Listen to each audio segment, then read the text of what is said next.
Hello लोगोफोर दिनै मोनसे गोदान भिडिअ नोंथांमोनखौ सुर बरनाय थाबाय। मैयानि मोनसे भिडिअ नोंथांमोना थारैनो नुबाय जानांगौ E-Shram कार्डखौ मानो बानायनो नांगौ, सोरबायदि सुबुङा बानायनानै लानो नांगौ आरो E-Shram कार्डखौ बानायब्ला मा मुलाम्फा मोननो हागोन। हादोरनि 10निफ्राय 59 बोसोरनि गेजेराव थानाय लेबार, सोरनिबा न'आव खामानि मावग्रा, रिक्सा, अट' गारि एबा बायदिसिना गारि सालायग्रा, रेगानि खामानि मावग्रा, आबादारि, अंगनबादि मावथि, आसा बायदि सुबुंफोरा बे कार्डखौ बानायनानै लानो हागोन होननानै बुंदों। आरो बे कार्डखौ बानायनायनि गेजेरजों बैसोर सुबुंफोरनो 2 लाख रांनि इन्सुरेन्स सुबिदा होनाय जागोन। बिथाङा मानिबा जाहोनाव रुंसारि जायोब्ला बे 2 लाख रांनि इन्सुरेन्सखौ मोननो हागोन होननानै बुंदों। आरो जुदि सुबुङा मानिबा जाहोनाव हेन्डिकेप एबा नोरजिया जानानै थायोब्ला 1 लाख रांनि नखरनो होनाय जागोन होननानै फोरमायदों। दिनैनि बे भिडिअनि गेजेरजों माबोरै बे E-Shram कार्डखौ गावनि मबाइलजोंनो बानायनानै लानो हायो बेनि सोमोन्दै नोंथांमोननो दिन्थिनानै होनि। बिदिब्ला भिडिअखौ जागायनायनिफ्राय जोबनायसिमल' नायलांबाय थादो।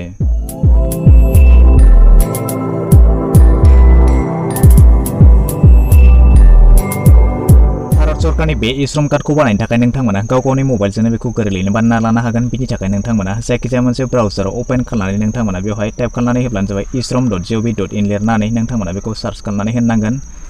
सार्च खालामनानै होनायनि उनाव नोंथांमोननि सेराव जे E-Shram कार्डनि अफिसियेल वेबसाइट बे खेवनानै फैगोन।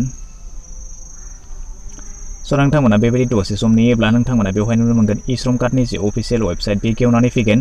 दानिया नोंथांमोना बेवहाय आबुं खौरांखौ मिथिनानै लानो हागोन जे मानो थाखाय बानायनाय जायो, मा मुलाम्फा मोनगोन। नोंथांमोना बेफोर गासैबो खौरांखौ बेवहाय नोंथांमोना नायनानै लानो हागोन। दानिया नोंथांमोना बेखौ एप्लाइ खालामनो थाखाय नोंथांमोना बेवहाय इथिंजाय फैब्ला एसे गाहायाव फैब्ला नोंथांमोना बेवहाय नुनो मोनगोन रेजिस्टार अन E-Shram। बेनिनो गाहायाव मोनसे अप्शन दंबायो रेजिस्टार अन मानधान आसननि सोमोन्दै नोंथांमोननो सिगांनि मोनसे भिडिअ आं गासै खोथाखौ फोरमायनानै होखाबाय। नोंथांमोना बे भिडिअखौ नायाखैब्ला नायनानै लानो हागोन। दानिया नोंथांमोना बेवहाय जिथु E-Shram कार्ड बेखौ बानायनो थाखाय नोंथांमोना 3 जिरादा बिराद गोनांथार। बे जाबाय आधार नाम्बार, बेंक एकाउन्ट आरो मबाइल नाम्बार। नोंथांमोना बे 3नि जायखिजाया मोनसेया गैयाब्ला नोंथांमोना बेखौ एप्लाइ खालामनो हानाय नङा। जेब्ला नोंथांमोननि आखायाव बे 3 जिरादा थागोन अब्लासो नोंथांमोना बेखौ एप्लाइ खालामनो हागोन। जुदि नोंथांमोननि आखायाव बे 3 जिरादा दंखायोब्ला अब्ला नोंथांमोना बे रेजिस्टार अन E-Shram नोंथांमोना बेवहाय क्लिक खालामनानै होब्लानो जाबाय। क्लिक खालामनानै होनायनि उनाव नोंथांमोना नुनो मोनगोन बेबायदि इन्टारफेस नोंथांमोननि सेराव ओंखारनानै फैगोन। दानिया नोंथांमोना बेवहाय नोंथांमोना एप्लाइ खालामनांगोन। माबोरै नोंथांमोना बेवहाय फिलआप खालामनांगोन। बेवहाय नोंथांमोना फोरमायनानै होखादों इनफरमेशन रिक्वायर्ड फर रेजिस्ट्रेशन। नोंथांमोना बेवहाय रेजिस्ट्रेशन खालामनो थाखाय बेवहाय बुंदों आधार नाम्बार नोंथांमोना गोनांथि जाथारगोन। बेनिफ्राय आधारजों लिंक जानाय जिथु मबाइल नाम्बार नोंथांमोना बे गोनां जागोन। बेनिफ्राय नोंथांनि जि बेंक एकाउन्ट नोंथांमोना बे 3 जिरादा बेवहाय गोनां जागोन होननानै फोरमायदों।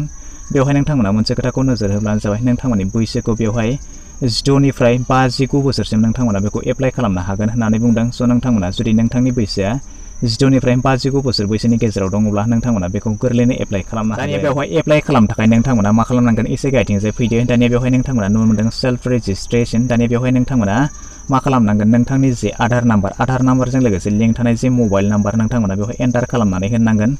नोंथांनि जे मबाइल नाम्बार आधारजों लिंक जानाय मबाइल नाम्बार नोंथांमोना बेखौ बेवहाय एन्टार खालामनानै होदो। बेनि उनाव नोंथांनि जे बेवहाय केपसा कड नोंथांमोना नुनो मोनदों बेखौ बेवहाय एन्टार खालामनानै होदो।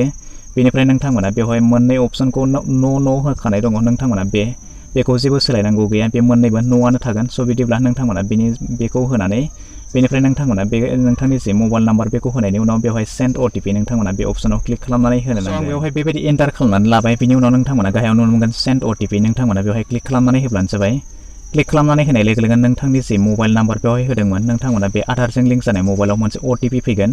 नोंथांमोना बेवहाय दसे सम नेनायनि उनाव नोंथांमोना नुनो मोनबाय बेबायदि OTP ओंखारनानै फैगोन। आरो नोंथांमोना दानि बेवहाय बे जिथु OTP नोंथांमोना बेवहाय एन्टार खालामनानै होनो नांगोन। बेवहाय आं बेबायदि एन्टार खालामनानै लाबाय। बिनि उनाव नोंथांमोना गाहायाव साबमिट नुनो मोनदों। नोंथांमोना बेवहाय क्लिक खालामनानै होनो नांगोन। क्लिक खालामनानै होनायनि उनाव नोंथांमोननि जि दानि आधार नाम्बार नोंथांमोना बे आधार नाम्बारखौ बेवहाय नोंथांमोना एन्टार खालामनानै होनांगोन। नोंथांनि आधाराव जे 2टा नाम्बार दङ नोंथांमोना बेवहाय बेयाव 4 आरो बेयाव 4 नोंथांमोना बेबायदि नाम्बारखौ एन्टार खालामनानै होब्लानो जाबाय। बेनि उनाव नोंथाङा बेवहाय टिप खालामनानै होनांगोन। बेनि उनाव नोंथाङा बेवहाय आधार नाम्बारखौ होनायनि उनाव बे जिथु साबमिट दङ बियो गोथां ओंखारनानै फैगोन। अब्ला नोंथांमोना बेवहाय साबमिट खालामनानै होब्लानो जाबाय। बेबायदिनो नोंथांनि जे आधार नाम्बार बेखौ बेवहाय एन्टार खालामनानै होनायनि उनाव नोंथांमोना गाहायाव नुनो मोनगोन बेवहाय साबमिट बाटोन दङ बेवहाय क्लिक खालामनानै होदो। बेनि उनाव नोंथांखौ गुबुन मोनसे फर्मआव लानानै थांनाय जागोन आरो बेवहाय नोंथांखौ सोंनाय जागोन जे नोंथाङा बबे केटेगरिनि थामहिनबा बबे हारिनि। बेबायदिनो नोंथाङा नोंथांनि नामा मा, नोंथांनि मादारनि नेमा मा, फादारनि नेमा मा, नोंथांनि गामिया मा, नोंथांनि समस्थिया मा बेफोरखौ नोंथांखौ सोंनाय जागोन। बिदिब्ला नोंथांनि जेरैबायदि इनफरमेशन दङ बेबायदि नोंथाङा गासै एड्रेसखौ बेवहाय नोंथांमोना एन्टार खालामनानै होदो। बिनिफ्राय नोंथांखौ नोंथांनि जे एकाउन्ट नाम्बार बेखौ सोंगोन। IFSC क'डखौ नोंथांमोना बेवहाय एन्टार खालामनानै होनांगोन। बेफोर गासैखौबो नोंथांमोना नोंथांनि जे नोंथांनि जे एकाउन्टआव जेरैबायदि दङ नोंथांनि एड्रेसआव जेरैबायदि दङ नोंथांमोना बेखौ गासैखौबो मोजाङै मोजां फिल आप खालामनानै होब्लानो जाबाय। बेबायदिनो नोंथांमोना गासैखौबो एन्टार खालामनानै होनायनि उनाव नोंथांनि जे आधाराव जेरैबायदि नोंथांमोना एड्रेस होदों जेरैबायदि नाम होदों बेफोर गासैबो बेबायदि ओंखारनानै फैगोन। स' नोंथांमोना बेवहाय बबेबा जुदि सोलायनांगौ दङ नामा बेखौ नोंथांमोना नायनानै बेवहाय गासैखौबो फिल आप खालामनानै होनो हागोन।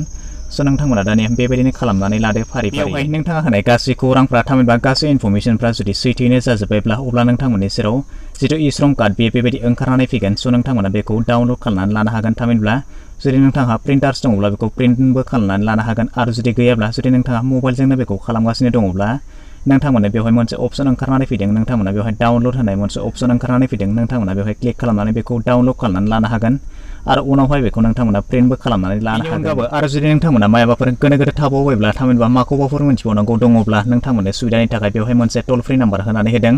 नोंथांमोना बेवहाय नुनो मोनदों 144434 नाम्बाराव नोंथांमोना कल खालामनानैबो आबुं खौरांखौ मिथिनानै लानो हागोन। बेबायदिनो भारत सरकारा फोरमायनाय बायदिब्ला गासै भारतआव 37 कौटि सुबुंफोरखौ बे E-Shram कार्डखौ बानायनानै लानो थाखाय खाबु होनाय जादों आरो फारसेथिंजाय आसामाव नायोब्ला बेवहाय गासै आसामाव 1 कौटि सुबुंफोरखौ बे E-Shram कार्डखौ बानायनानै लानो थाखाय सरकारा खाबु होनाय जादों। दासिमाव 8 कौटि सुबुंफ्रा बे E-Shram कार्डखौ बानायनानै लाबाय होननानै फोरमायदों। स' नोंथांमोनाबो जुदि दासिमबो E-Shram कार्डखौ बानायनानै लायाखैब्ला नोंथांमोनाबो दा बेखौ गावनि मबाइलजोंनो बेबायदि गोरलैयैनो बानायनानै लानो हागोन। आरो जुदि नोंथांमोना बेखौ मबाइलजों बानायनानै लानो हायाखैबा बबेबा कम्पिउटार गलायाव थांनानैबो बेखौ बेबायदि गोरलैयैनो बानायनानै लानो हागोन। आरो बे कार्डखौ बानायनायल' जोंनो सरकारा होनाय जे 2 लाखनि सुबिदा नोंथांमोना बे सरकारनि सुबिदानि फायदाखौ लानो हागोन।